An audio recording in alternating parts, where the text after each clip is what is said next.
परिचय। तनुज, तुम क्या कर रहे हो?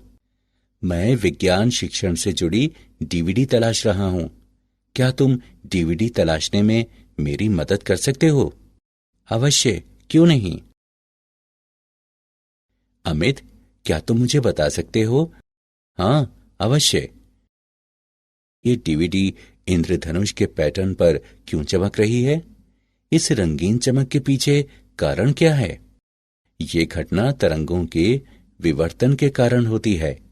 जब तरंग का तरंगदैर्ध्य वस्तु के आकार के क्रम में होता है, तब विवर्तन होता है। डीवीडी पर सटे हुए ट्रैक तरंग के तरंगदैर्ध्य के साथ तुलना कर रहे हैं। यही कारण है कि हम डीवीडी के रंगीन चमक को देख रहे हैं। ठीक है, मैं इसे समझ गया। ये बहुत ही दिलचस्प तथ्य है। क्या तुम इसके बारे में और कुछ बताओगे? मैं इसे और जानने के लिए इच्छुक हूं। ठीक है, चलो हम तरंग प्रकाशिकी के बारे में और अधिक अध्ययन करते हैं।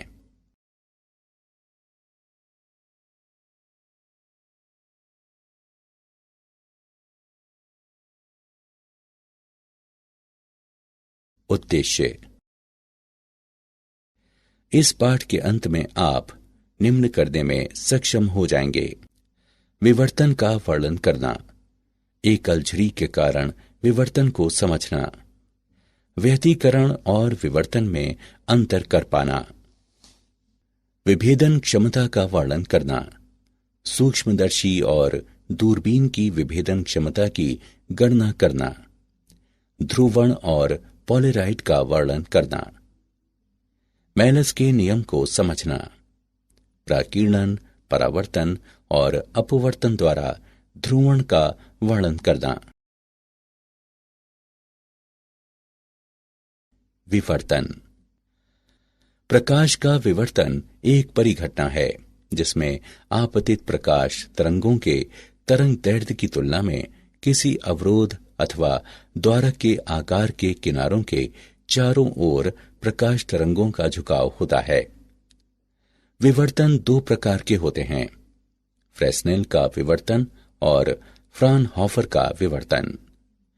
फ्रेस्नेल के विवर्तन में स्रोत और पर्दे अवरोधक के नजदीक होते हैं और विवर्तन के बाद प्रकाश का पर्दे की ओर अभिसरण होता है और इसके अवलोकन के लिए किसी लेंस की आवश्यकता नहीं होती है। फ्राउनहोफर वर्क में स्रोत और पर्दे अवरोधक से काफी दूरी पर होते हैं। इसके अवलोकन के लिए अभिसरण लेंसों का उपयोग किया जाता है।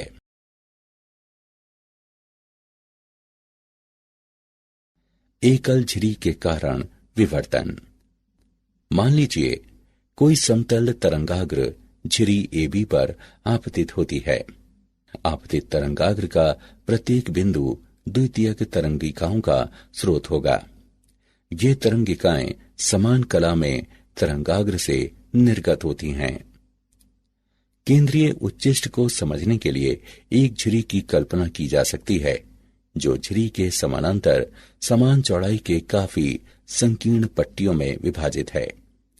तभी तरंगिकाएं समान कला में संकीर्ण पट्टी से उत्पन्न होती हैं। ये सभी तरंगिकाएं समान कला में O बिंदु पर पहुंचती हैं। ये तरंगिकाएं एक दूसरे को सहायता देकर O पर उच्चिष्ट तीव्रता देती हैं। अब हम द्वितीयक निम्निष्ठ और द्वितीयक उच्चिष्ट की उत्पत्ति पर विचार करें। द्वितीयक तरंगिकाएं कोण थीटा से विवर्तित होकर पर्दे पर सामान्य बिंदु P पर पहुंचती हैं। समान कला में तरंगिकाएं P पर नहीं पहुंच पाएंगी क्योंकि P पर पहुंचने के लिए असमान दूरी तय करती है। चरम तरंगिकाओं के बीच पथांतर दिया हुआ है, Bn बराबर D sin थीटा। किसी कोण पर प्रथम द्वितीयक उच्चिष्ट की स्थिति 3 लैम्डा बटे 2D के बराबर है। किसी कोण पर द्वितीयक उच्चिष्टि की स्थिति 5 लैम्डा बटे 2D के बराबर है। यहाँ nवा उच्चिष्ट के लिए किसी कोण पर स्थिति 2n + 1 लैम्डा बटे 2D के बराबर है। द्वितीयक उच्चिष्टि की चौड़ाई और केंद्रीय उच्चिष्ट द्वितीयक उच्चिष्टि की चौड़ाई है बीटा बराबर डी लैम्डा बटे डी। केंद्रीय उच्चिष्ट की चौड़ाई दी हुई है बीटा 0 बराबर 2d लैम्डा बटे डी। यदि झिरी संकीर्ण है तभी कोई विशिष्ट विवर्तन पैटर्न संभव है। यदि झिरी पर्याप्त रूप से बड़ी है तो द्वितीयक उच्चिष्ट दृश्यमान नहीं होगा।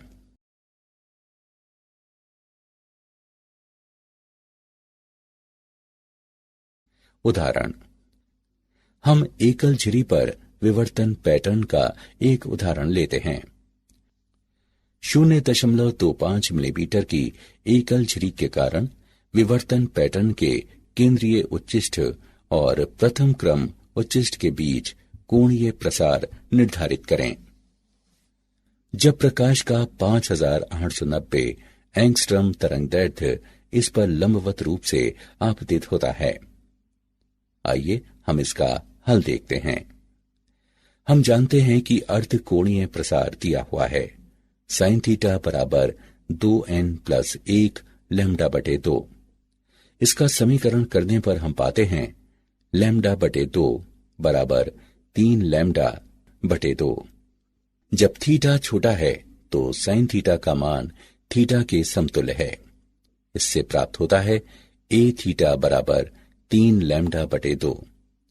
मान रखने पर हम थीटा का मान प्राप्त करते हैं। थीटा बराबर 3.530 गुणा 10⁻³ यहाँ कुल कोणीय प्रसार 3.530 गुणा 10⁻³ रेडियन।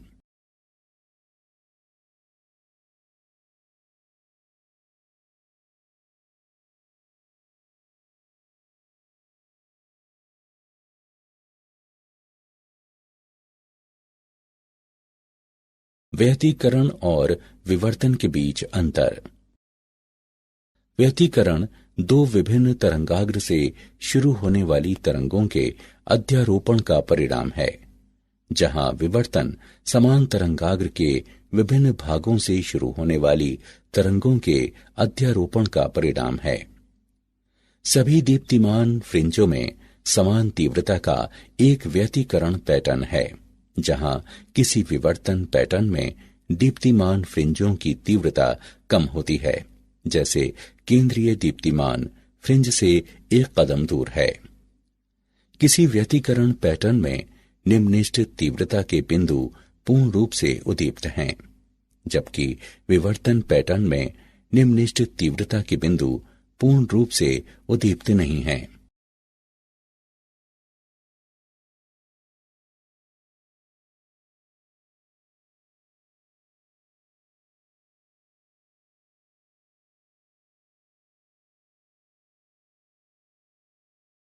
विभेदन क्षमता। किसी प्रकाशकीय यंत्र की क्षमता जिससे काफी नजदीकी दो वस्तुओं के अलग बिंब उत्पन्न होते हैं, उसे विभेदन क्षमता कहते हैं। रेले कसौटी। जब विवर्तन पैटर्न के केंद्रीय उच्चिष्ट में एक बिंदु स्रोत प्रथम निम्निष्ठ के विवर्तन पैटर्न के अन्य बिंदु स्रोत पर गिरता है, तो दोनों बिंदु प्रकाशिकी यंत्र द्वारा विभेदित कहे जाते हैं। लेंसों की विभेदन क्षमता। लेंस की विभेदन क्षमता वो योग्यता है जो एक दूसरे से नजदीक दो बिंदुओं को अलग कर सकती है। विभेदन क्षमता लेंस के द्वारक का समानुपाती और उपयोग में लिए गए प्रकाश के तरंगदैर्घ्य का व्युत्क्रमानुपाती होती है। सूक्ष्मदर्शी की विभेदन क्षमता। सूक्ष्मदर्शी की विभेदन क्षमता को दो बिंबों की बीच की दूरी के व्युत्क्रम के रूप में परिभाषित किया जा सकता है, जिसे सूक्ष्मदर्शी द्वारा अलग किया जा सकता है। 1/Δd बराबर 2 म्यू sin थीटा बटा लैम्डा, जहां लैम्डा प्रकाश का तरंगदैर्घ्य है। म्यू माध्यम का अपवर्तक सूचकांक है। थीटा बिंब बिंदु से प्रकाश की शंकु का अर्थकोण है। म्यू साइन थीटा अभिदृश्यक का सांख्यिक द्वारक कहलाता है। सूक्ष्मदर्शी की विभेदन क्षमता को बढ़ाने के लिए बिंब और अभिदृश्यक के बीच उपयुक्त तेल का उपयोग कर म्यू को बढ़ाया जा सकता है।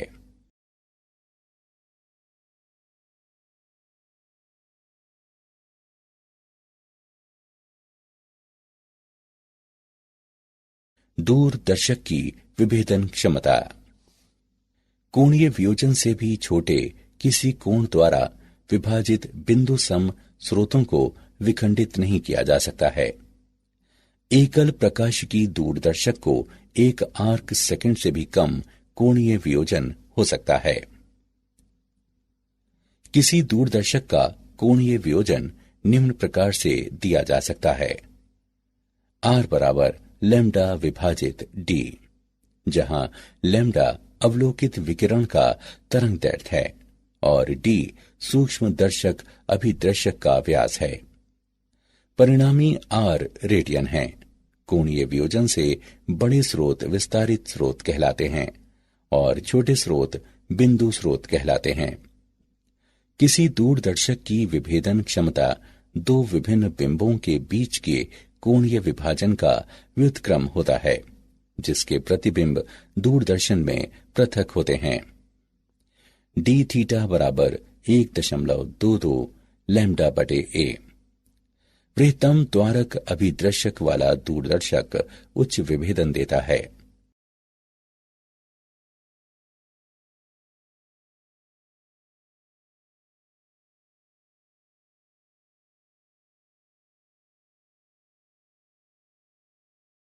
ध्रुवण।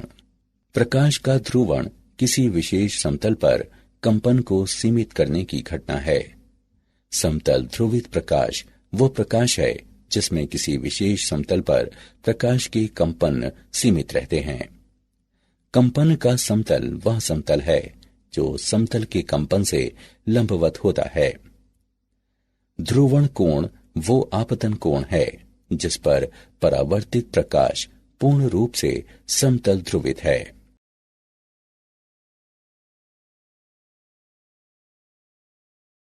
पोलेराइड। पोलेराइड एक प्रकार की प्लास्टिक शीट है जो सामान्य प्रकाश के प्रसारित पुंज को पोलराइज कर सकती है, क्योंकि ये दीर्घ समानांतर अणुओं से बनी होती है। ये सिर्फ समतल ध्रुवित को स्थानांतरित करती है यदि ये अणु ध्रुवण के समतल के समानांतर है। चूंकि परावर्तित प्रकाश आंशिक रूप से ध्रुवित है, इसका इस्तेमाल अक्सर चमक खत्म करने के लिए धूप वाले चश्मे में होता है।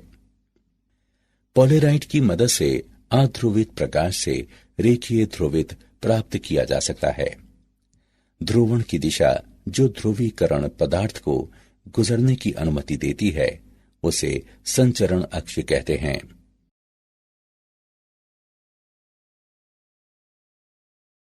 पोलेराइड का उपयोग। पोलेराइड के कुछ महत्वपूर्ण उपयोग निम्न हैं। इसका इस्तेमाल प्रकाश की चमक से बचने के लिए होता है। जब हम पोलेराइड लगे धूप के चश्मे का इस्तेमाल करते हैं, आंखें किसी चमक को महसूस नहीं करती हैं। धूप की चमक से बचने के लिए कार की हेडलाइट और खिड़की के पर्दे पर पोलेराइड शीट लगाई जाती है। हवाई जहाजों और बड़े होटलों की खिड़कियों में प्रकाश को नियंत्रित करने के लिए एक के पीछे एक पोलेराइड शीट लगाई जाती हैं। बादल की तस्वीर लेने के लिए कैमरे के लेंस के पहले पोलेराइड का उपयोग किया जाता है। व्यवस्थित रूप से डिजाइन किए हुए पोलेराइड कांच त्रिविमीय प्रतिबिंब के उपयोग और इसे देखने में होता है। इसका उपयोग धातुओं के प्रकाशकीय गुणों के अध्ययन में भी होता है। मेलस का नियम। मेलस के नियम के अनुसार जब पूर्ण समतल ध्रुवित प्रकाश विश्लेषक पर आपतित होता है, विश्लेषक द्वारा संचरित प्रकाश की तीव्रता संचरण अक्षों और पोलराइजर के बीच कोज्या के कोण के वर्ग का सीधा समानुपाती होती है। मान लें कि थीटा पोलराइजर की संचरण दिशाओं और विश्लेषक के बीच का कोण है। विश्लेषक द्वारा संचरित प्रकाश की तीव्रता थीटा के साथ बदल जाती है। इसके अनुसार I बराबर I शून्य कॉस थीटा का वर्ग, जहां I शून्य विश्लेषक में प्रवेश करने वाले प्रकाश की तीव्रता है। प्रकीर्णन के द्वारा ध्रुवण। मान लें एक अध्रुवित प्रकाश y अक्ष पर भ्रमण करता है और गैसीय परमाणु A पर आघात करता है। परमाणु के इलेक्ट्रॉन आपतित तरंग के दोलन द्वारा XZ सतह पर दोलन करते हैं। विकिरण O पर पहुंचकर द्विध्रुव से चारों ओर से A पर आकर Z दिशा में दोलन करता है और Z दिशा में रेखीय ध्रुवित होता है। संचरित विकिरण Y अक्ष पर ध्रुवित होता है, क्योंकि दोनों द्विध्रुव Y दिशा में समान रूप से विकिरित होते हैं। सूर्य की रोशनी में परमाणुओं का प्रकीर्णन होता है, या पृथ्वी के वातावरण में अणु भी ध्रुवित हो सकते हैं। वातावरण की अनुपस्थिति में सूर्य की दिशा को छोड़कर आसमान काला हो जाता है। परावर्तन द्वारा ध्रुवण। जब दो पारदर्शी माध्यमों के बीच अंतर फलक पर प्रकाश पड़ता है तो ये आंशिक रूप से परावर्तित और आंशिक रूप से अपरिवर्तित हो जाता है। परावर्तित और अपरावर्तित प्रकाश की मात्रा अंतर फलक के संबंध में प्रकाश के ध्रुवण पर निर्भर करती है। मान लीजिए कोई अध्रुवित प्रकाश माध्यम 1 और माध्यम 2 के बीच अंतर फलक पर आघात करता है। किसी विशेष कोण पर ध्रुवण के साथ कोई परावर्तित प्रकाश नहीं है। सभी परावर्तित प्रकाश आपतित समतल के लंबवत रेखीय ध्रुवित हैं। ये आपतन कोण ध्रुवण कोण कहलाता है। tan IP बराबर n, जहां n उस माध्यम का अपरिवर्तित सूचकांक है जिस पर प्रकाश का आपतित होता है। यह समीकरण ब्रीवस्टर का नियम कहलाता है। अपवर्तन द्वारा ध्रुवण। जब कोई सामान्य प्रकाश ध्रुवण कोण पर ग्लास प्लेट पर आपतित होता है तो परावर्तित प्रकाश समतल ध्रुवित, जबकि अपवर्तित घटक आंशिक रूप से ध्रुवित है। अब यदि अपवर्तित किरण किसी दूसरे ग्लास प्लेट पर आघात करती है तो ध्रुवण कोण पर ग्लास प्लेट के दोनों सतहों पर इसी घटना का पुनरावर्तन होगा। यदि समांतर सतह वाले ग्लास प्लेटों की कई संख्या के साथ प्रक्रिया को दोहराया जाए और आपतित प्रकाश इसके ध्रुवण कोण पर हो तो इन बड़ी संख्या के प्लेटों के माध्यम से अपवर्तन लगभग आपतित समतल पर कंपन की तरह होगा। इस प्रकार संचरित किरण आपतन समतल पर कंपन के साथ समतल ध्रुवित है।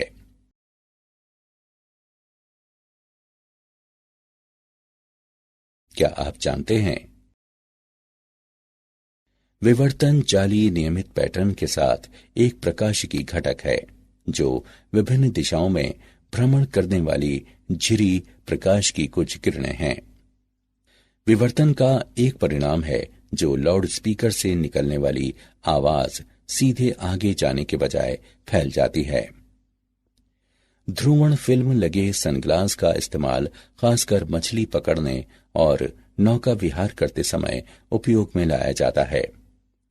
ऐसे सनग्लास को इस हिसाब से डिजाइन किया जाता है कि पानी के माध्यम से भी देखा जा सकता है। सारांश। आइए हमने जो कुछ सीखा है उसे संक्षेप में दोहराएं।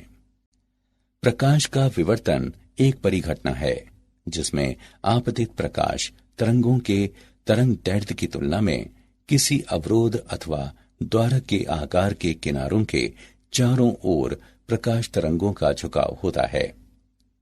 यदि झिरी संकीर्ण है तो विशेष विवर्तन पैटर्न संभव है। यदि झिरी जरूरत से ज्यादा बड़ी है तो द्वितीयक उच्चता दृष्टिगत नहीं होगी। किसी प्रकाशिकी यंत्र की वह क्षमता जिससे दो बिंबों के प्रतिबिंब एक साथ काफी नजदीक बनाए जा सकते हैं उसे विभेदन क्षमता कहते हैं। किसी लेंस की विभेदन क्षमता इसकी वह योग्यता है जिससे दो बिंदुओं को आसानी से एक दूसरे से अलग कर सकते हैं। प्रकाश का ध्रुवण वह परिघटना है जो किसी समतल पर प्रकाश के कंपन में अवरोध पैदा करती है। मेलस के नियम के अनुसार जब पूर्ण समतल ध्रुवित प्रकाश विश्लेषक पर आपतित होता है, विश्लेषक द्वारा संचरित प्रकाश की तीव्रता संचरण अक्षों और पोलराइजर के बीच कोज्या के कोण के वर्ग का सीधा समानुपाती होती है। जब दो पारदर्शी माध्यमों के बीच अंतर फलक पर प्रकाश पड़ता है तो ये आंशिक रूप से परावर्तित और आंशिक रूप से अपवर्तित हो जाती है। परावर्तित और अपवर्तित प्रकाश की मात्रा अंतर फलक के संबंध में प्रकाश के ध्रुवण पर निर्भर करती है।